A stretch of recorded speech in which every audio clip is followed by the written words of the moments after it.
Brr. Does anyone else think that maybe I should clean my windows? Or at least my mirrors? There's something obstructing my view. Not exactly my favorite angle to unload at.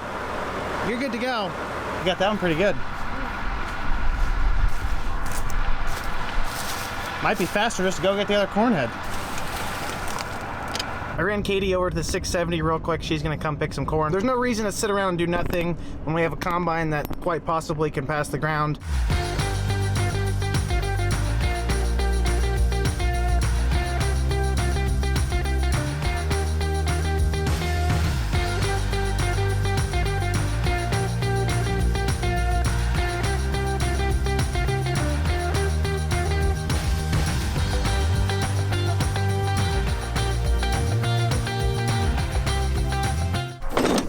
Can't even really tell it's ever broken. Back in action until he does it again.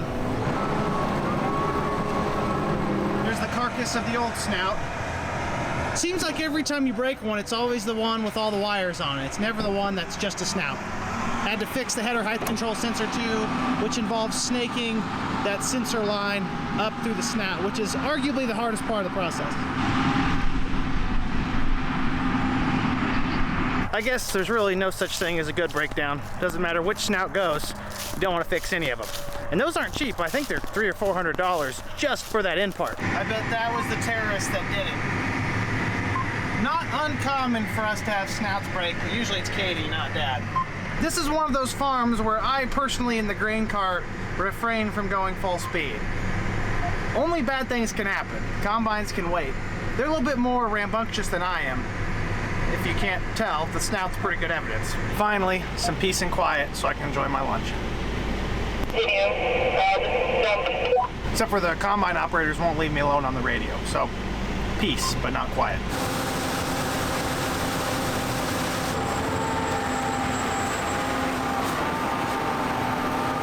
I think Mother Deer made those augers like that when they're folding in and turning just to feed the wildlife. They must be deer people. Our storage situation at the home farm is getting tight. I haven't mentioned yet where we're storing our corn yet. I'm sure some of you guessed it. We don't typically use them, and we haven't used them in years at this point, but we also don't usually have a corn crop this big. And as opposed to waiting in the line at the elevator, we figured we'd pack corn in every single space possible. These two small harvesters included. I believe they hold 7,000 or 8,000 bushels of corn depending on test weight. And they work pretty good as long as it's not high in moisture. They don't aerate as well as our regular bins with the perforated floors. They're kind of makeshift. They're much better for wet corn back when we used to have a cattle operation, much before my time. Unfortunately, we can't hit the big ones. Not that we want to, because they're still full of burnt corn that my great-granddad bought years ago on discount to feed cows. Cattle farmers are just completely different people. We got here just in time for the bin to be full, and it filled up so far that the auger got backed up, and I think we just sheared the bolt on the drive shaft, which is exactly what a shear bolt's for. So, hopefully it's empty.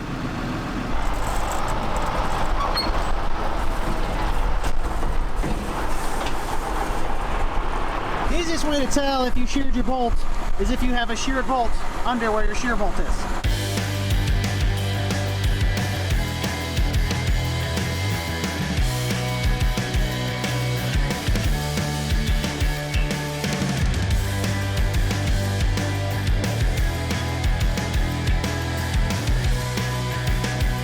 The bin is set. All we have to do is fix our shear bolt, wherever it is. I believe it's up here. Oh, it looks like it fell out when I carried it over here, but there's the shear bolt right there. Fits into that groove, comes out here, and that's kind of a tractor protection if the auger gets overloaded. When you have them on hand, you know it happens a lot. Usually when it breaks, it's time to change it.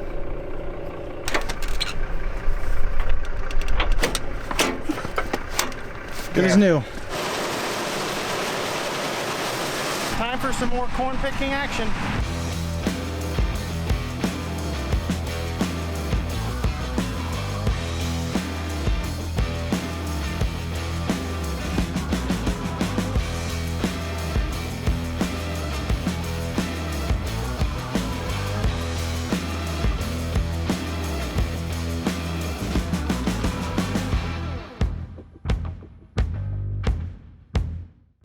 Dad, you're completely missing one of your stock stompers. It's an interesting development. Also, Lenny's here. Hey, baby. Lenny, we're just falling apart here at the end. The worst part about that is it's like a landmine. If we run it over, we'll get a flat tire. Finished up this field. Now we gotta travel very far away to pick more corn. Oh, wait, just across the road. Okay. If I had to guess, that stock stomper is on the east third of this field. Probably won't find it. It got packed into the ground if it got ran over. We'll keep looking for a couple minutes and then give up. I'm not gonna say I'm defeated because I really didn't think I was gonna find it anyways. It doesn't help that it happens to be one of the 2 stock stompers that runs directly on the track trail. So I can't just look out there and say, oh, that one wasn't working, because everything's obliterated under the tracks. Dad's going to check on that harvester. We're going to do some combining. Not sure what we're doing.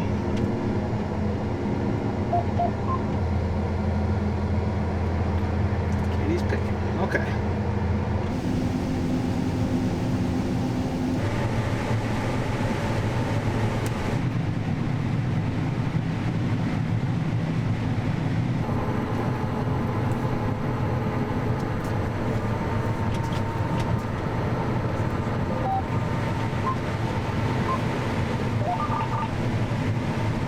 Where do you think you left that stopper at? Probably on the east third of the field somewhere. I don't know. I imagine he backed up with his head down like he does and caught it the wrong way and ripped it off. I just about managed to get the tractor machine stuck, so I'm gonna go dump my grain tank off and try it again. That was a soft spot in a tight situation.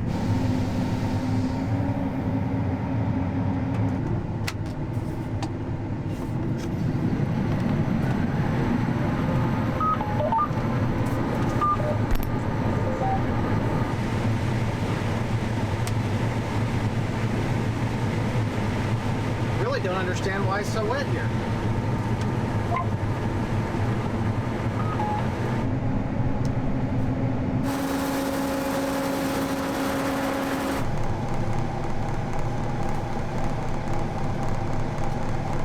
A lot of vibrations from the tracks. Oh.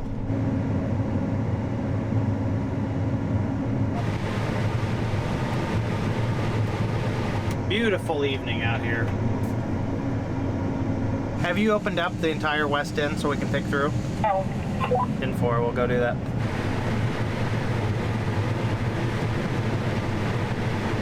Thank you again. Time to turn the lights on. Is that it? No. This is the dumbest design ever. How do you turn the lights on this thing?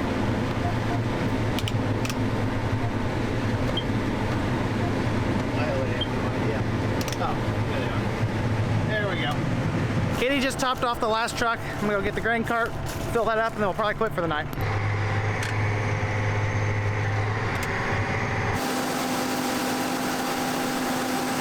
It's quitting time. I'll see you guys tomorrow for the final push. Starting this chilly, frosty Saturday morning, about the only way I know possible, cleaning up after the combine operators. Every now and then we gotta empty out the overflow.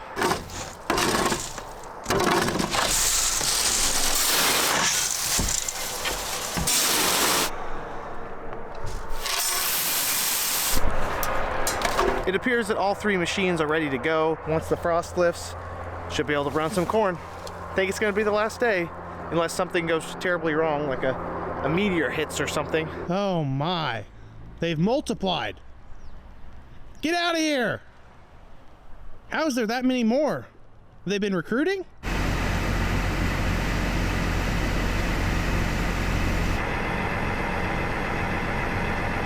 I might as well take this truck to the elevator, shouldn't I? Waiting on my orders. I guess you could. Time to turn into a trucker. As is tradition, we save the best field for last. And by best field, I mean the most inconvenient one for us to harvest. We're right around here in this main area where we have almost 1,000 acres of farm ground. The field we're wanting to harvest is about a mile to the east on the other side of Route 45.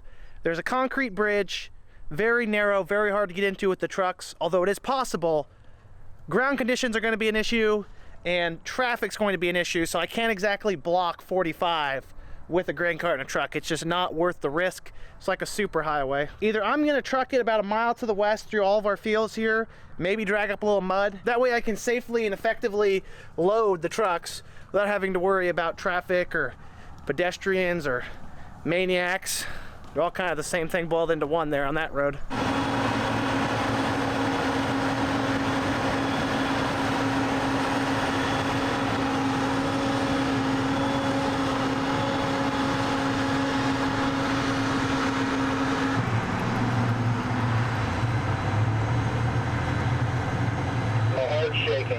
I don't think that bridge would have been very forgiving with the tracks on. We've had some interesting run-ins with that bridge. Namely, one incident with a planter that Dad participated in. We've learned our lesson that it's hard to make that turn off the road. You've got traffic, you've got a narrow bridge. A lot of times we come over to our bean field or the field across the road and get a straight shot. Combine's not an issue, but we just wanted to be safe that one of those tracks got too far over, that combine would flip. My mirrors and windows at this point are a safety concern, so I'm gonna go ahead and clean them off.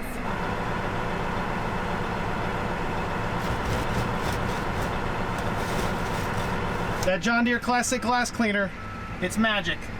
Unfortunately though, I ran out of time, so it might be an all-day project.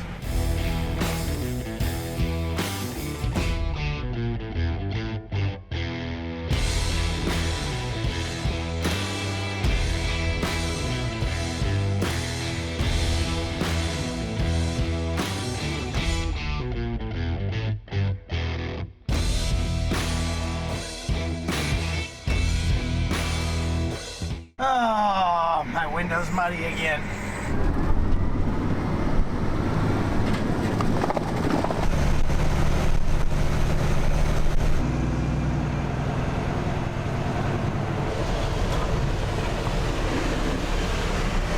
Only a few more loads and we're done with the harvest.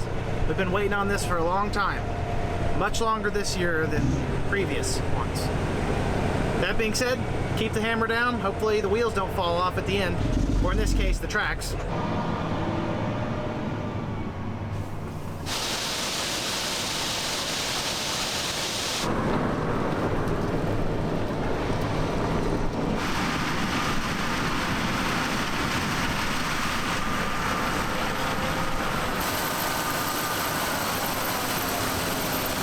And just like that, the harvest that we thought was never going to end has ended. We made it.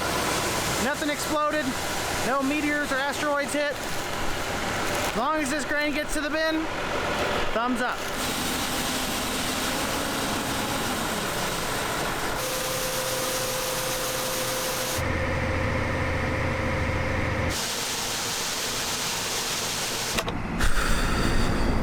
We did it.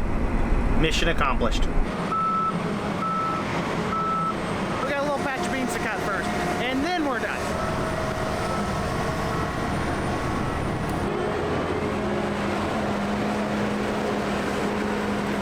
This tongue that we had worked on this head cart that was giving us problems was a little wonky on the ride here, and I went to look at it, and that explains why.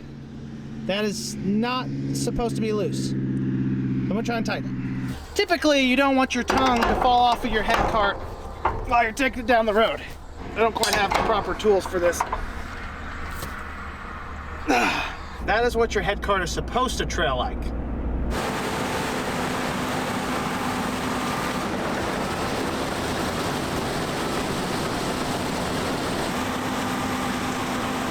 Wow, another beauty.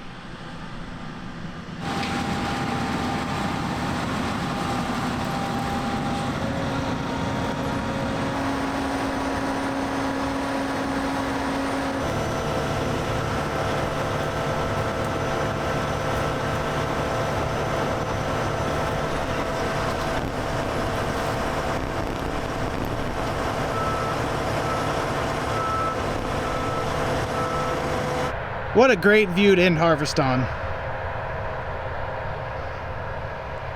Alrighty everyone, this is the video I've been waiting on for a couple months at this point. That being said, we're completely done with harvesting on our operation, although we may actually still be using these combines in the near future, possibly doing some custom work. There's still a pretty significant number of farmers in the area who have a lot of crops to get out of the field. All this inclement weather has had drastic effects on nearly every operation's efficiency. They're just not getting as much done, and we are way behind average compared to most seasons. That being said, I'm going to call it here. I appreciate you all tuning in. Like the video if you enjoyed it, subscribe if you want to see more, and comment down below if you have any questions. You know I love to talk about farming. Have a great day, everyone. Peace!